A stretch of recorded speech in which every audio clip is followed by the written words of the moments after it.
Hello and welcome to Skynet Today's Let's Talk AI podcast, where you can hear from AI researchers about what's actually going on with AI and what's just clickbait headlines. This is our latest Last Week in AI episode, in which you can get a quick digest of last week's AI news, as well as a bit of discussion between two AI researchers as to what we think about this news. To start things off, we'll hand it off to Daniel Bashir to summarize what happened in AI last week. We'll be back in just a few minutes to dive deeper into these stories and give our takes. Hello and welcome. This is Daniel Bashir here with Skynet Today's Week in AI. This week, we'll look at a GPT-3 Reddit bot, a biased UK passport checker, deepfake actors, and industry's backing of academics. Our first story is relatively lighthearted. A bot powered by OpenAI's GPT-3 language model has been posting comments on Reddit for a week. Under the username The Gentle Meter, the bot has been interacting with users on Ask Reddit, a forum for general chat. The MIT Technology Review reports that Reddit user Philip Winston noticed the bot's rapid posting of long, seemingly thoughtful comments.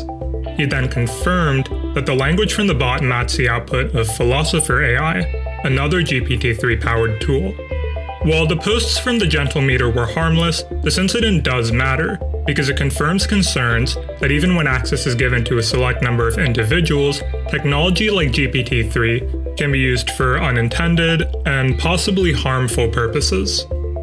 If our last story portends harmful uses of AI, this story demonstrates harm outright. We've already seen plenty of research showing that facial recognition doesn't work as well for dark-skinned women as it does for light-skinned men. The BBC reports that this bias is frustrating women with darker skin in the UK, who are more than twice as likely as light-skinned men to be told their photos fail UK passport rules when they submit them online. In particular, dark-skinned women are told their photos are of poor quality 22% of the time, compared to 14% for light-skinned women. Dark-skinned men are told their photos are of poor quality 15% of the time, compared to 9% for light-skinned men. Fortunately, having to jump through extra hoops to meet passport photo rules is one of the less troubling consequences of automated systems bias, but the story again shows the need to understand and address that bias before deploying systems into the real world. Meanwhile, deepfakes might just be changing how acting is done. A 2019 experiment by two multimedia artists attempted to create a video of Richard Nixon giving a speech he wrote but never gave, complete with an actor. As the MIT Technology Review reports, deepfake casting and acting are much newer than deepfakes themselves. As deepfakes grow increasingly realistic, they're being used more and more in broadcast quality productions and ads, just as we saw in Hulu's deepfaked ad not long ago. Participating in these productions is an interesting and exciting prospect for actors, but also raises ethical questions. Many deepfakes, including actors, have already been made, but there are few rules about whose images and speech can be manipulated, and few protections for actors behind the scenes. Most professionalized deepfakes so far are protected under satire laws in the US, because they have been based on famous people and made with clear, constructive goals. There are many ethical issues to be considered as this develops, but many artists and filmmakers agree that deepfakes are here to stay. They believe that, used ethically, deepfakes can expand the possibilities of their art.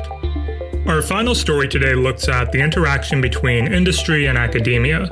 According to Wired, a study found that 58% of faculty at 4 prominent universities have received grants, fellowships, or other financial support from 14 tech firms.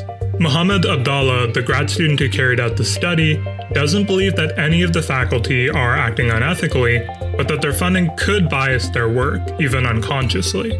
He suggests that universities introduce rules to raise awareness of conflicts of interest. The industry-academia affiliation is nothing new.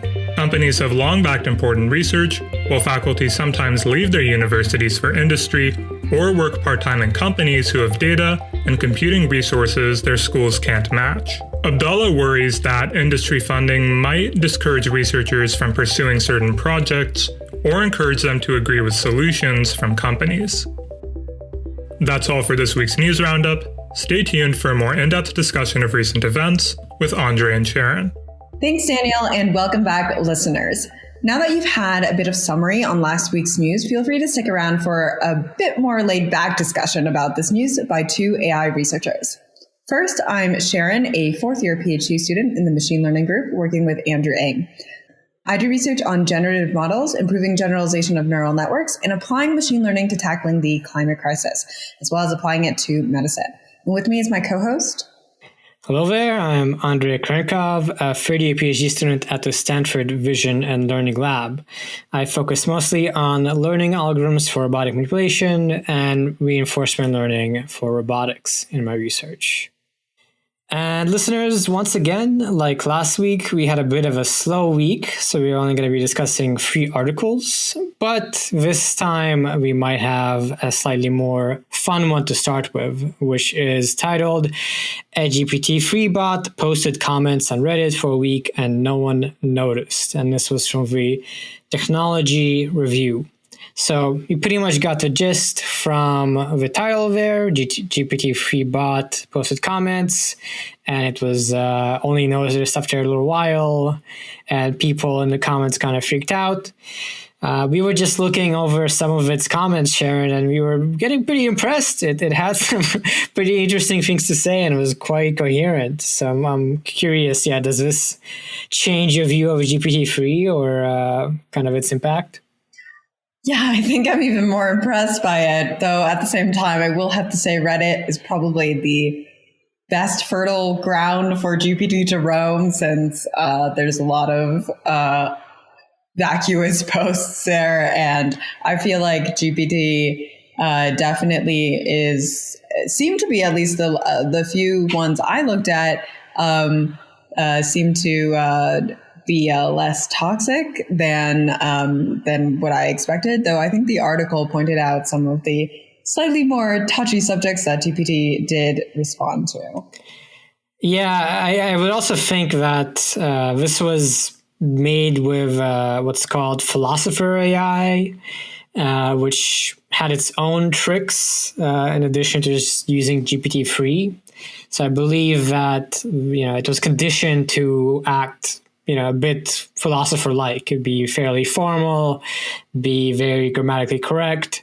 And that makes these replies read, very well and then seem like they might be from a person. For some of the longer ones, I definitely did notice that, as happens often with GPT-3, kind of the threads of reasoning break down and sort of random stuff starts popping up. But other ones definitely were much more coherent and were pretty impressive. We can also just mention real quick, the article could be seen to confirm, or actually says that this could be seen to confirm concerns that OpenAI raised about tools like GPT-3 being able to fake real comments or create fake news or create propaganda.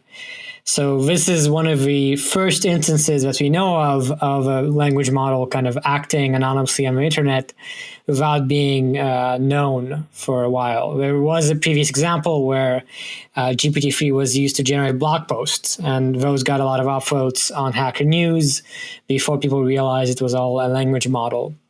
So I guess interesting to see if this keeps happening and if we have many more puppet accounts being run by AI that people interact with without realizing they're not people.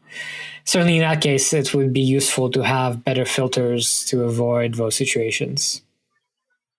So on a less humorous note, the next article, titled Live Facial Recognition is Tracking Kids Suspected of Being Criminals in Technology Review, has shown that Argentina, it seems, has been looking into tracking kids who are suspected of being criminals, and that is quite concerning. They first began trialing this live facial recognition in 2019. And this was implemented without any public consultation. And of course, the system sparked immediate resistance, which I think is probably expected. What are your thoughts here? Yeah, I mean, I guess nothing surprising when I say that this is bad. The article also notes that in addition to all the other things that are bad here, like facial recognition for tracking people in general, but also this is on kids, on which the system is extra likely to be inaccurate. So on top of everything else that's wrong here, it's just a bad idea because you're probably going to get a lot of false positives. And this breaks international laws. This is really bad in terms of some of the kids here are, it says 4 years old, 3 years old, something crazy like that. So not happy reading this. And I think this year we've seen a lot of articles about facial recognition, and this is just the latest, which is making me feel like it's going to be sort of the theme of the decade in AI to some extent, of these systems being propagated everywhere and us having to really make an effort to make sure they don't become more of a thing here in the US. How about you, Sharon? Have you had sort of a growing set of feelings about facial recognition, seeing it so much in the news?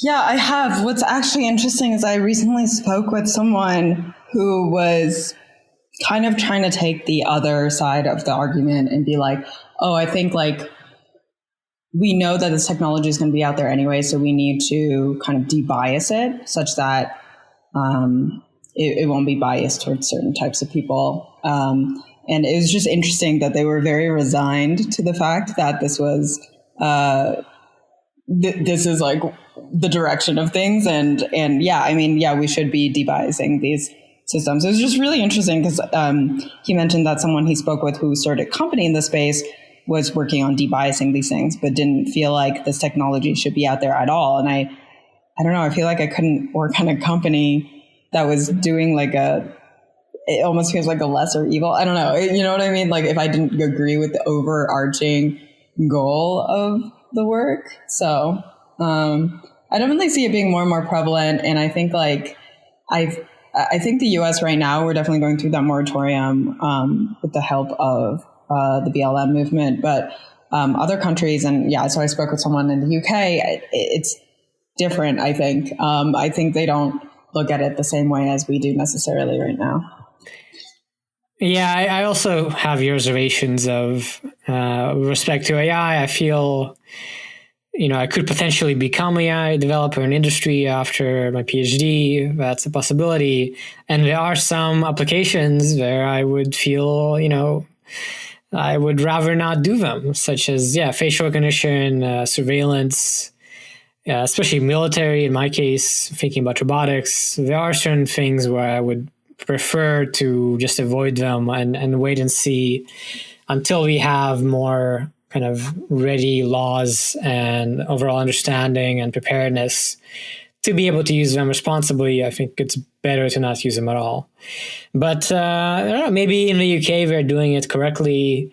Hopefully that's the case, and we can see that in the future. Unlike this case in Argentina, where clearly these are not a good application of technology. And on to our last topic here from Wired. It's an article titled "Many Top AI Researchers Get Financial Backing from Big Tech," which no doubt I and Sharon immediately feel is definitely true and we already are aware of. So the whole point of this article is really to dig a bit deeper and to discuss some of the statistics and to show this quantitatively. So it's based on a paper that highlights the number of top AI researchers who receive funding from tech companies like Google, DeepMind, Amazon, and Microsoft. Some of these numbers include things like those companies hiring 52 tenure-track professors over the course of 14 years, which is sort of what the brain drain is. Many professors leaving academia to go into industry.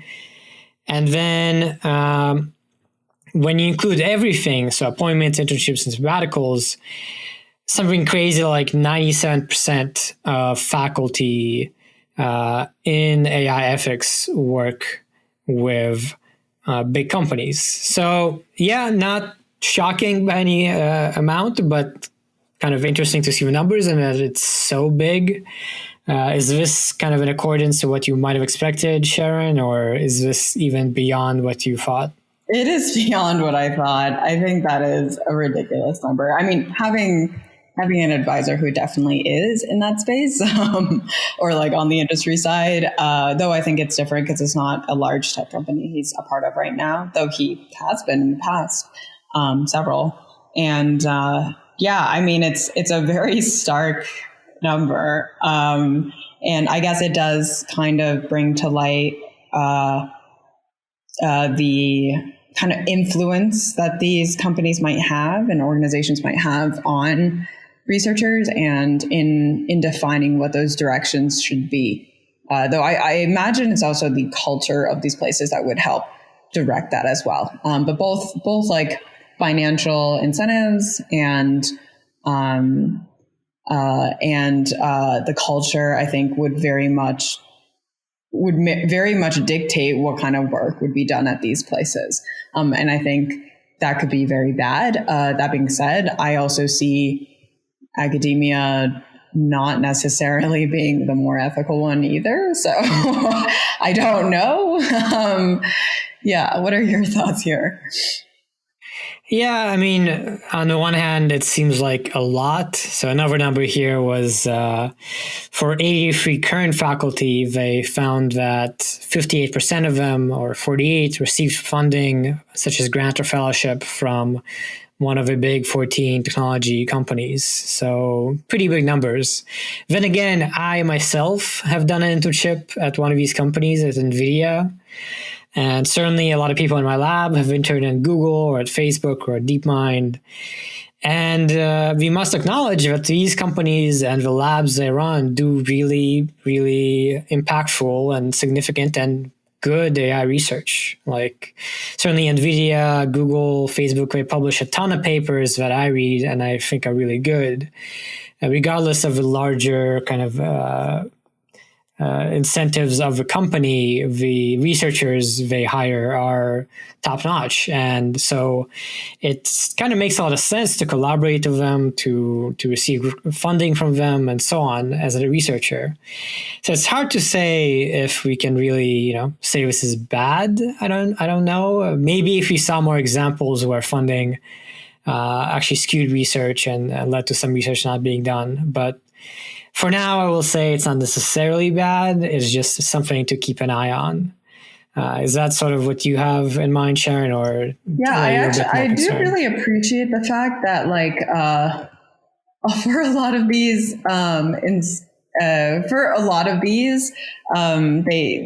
these companies, they throw a lot of money at this.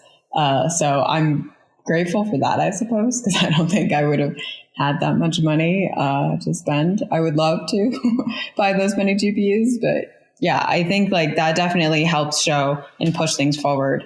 I definitely think there is a little bit of politics in the space, especially between institutions. I don't think academia is super in this, but like I think I've heard that there's been stuff around Google suppressing OpenAI publications or something like that. I don't know. Or like there's also the weird stuff where like Google, NVIDIA, and OpenAI, all these places can market their publications before they're even accepted. And like, it's weird to have like a marketing team behind your entire work. So that's definitely interesting. And definitely can skew things even beyond what researchers were hoping that it would do. Yeah, I mean, those are some good notes as far as some of the negative aspects of industry being so involved. And that also reminds me, another one that has annoyed me personally is some of these companies like DeepMind or OpenAI are not so into open source now. So they don't release necessarily the code of their projects usually, or in some cases don't release even the data. So if you're losing researchers or researchers choose to go to these companies to do work, in some sense that is hurting academia, that is hurting research more broadly if their research is done in a more closed fashion. Luckily, most of these other companies like Facebook, Microsoft, I think are more in line with the rest of academia so far. So I guess it's a question of whether we diverge and industry keeps getting sort of more PR based and more closed, or if it retains some of that academic spirit, in which case it may not be so bad to have all that industry money to work with. Yeah, exactly. Have you thought about going into industry, Andre? I've definitely thought of it. I think a lot of the projects in industry are more collaborative or have pretty big teams, more so than in academia. And having worked in industry before as a software engineer, sometimes I do miss that more kind of collaborative aspect and, I don't know, the calmness of 9-to-5 job as opposed to kind of academia where it's sort of whenever to whenever so that you can do your research. So it's something I'm keeping an open mind about for post-PhD for sure. Awesome. I probably will not is my plan. Nor academia. Neither. Dun, dun, dun. You're done with all this AI. Well, I guess you're going to be doing something with AI. It remains to be seen. Not done. Startup-y stuff. Fun stuff. Yeah.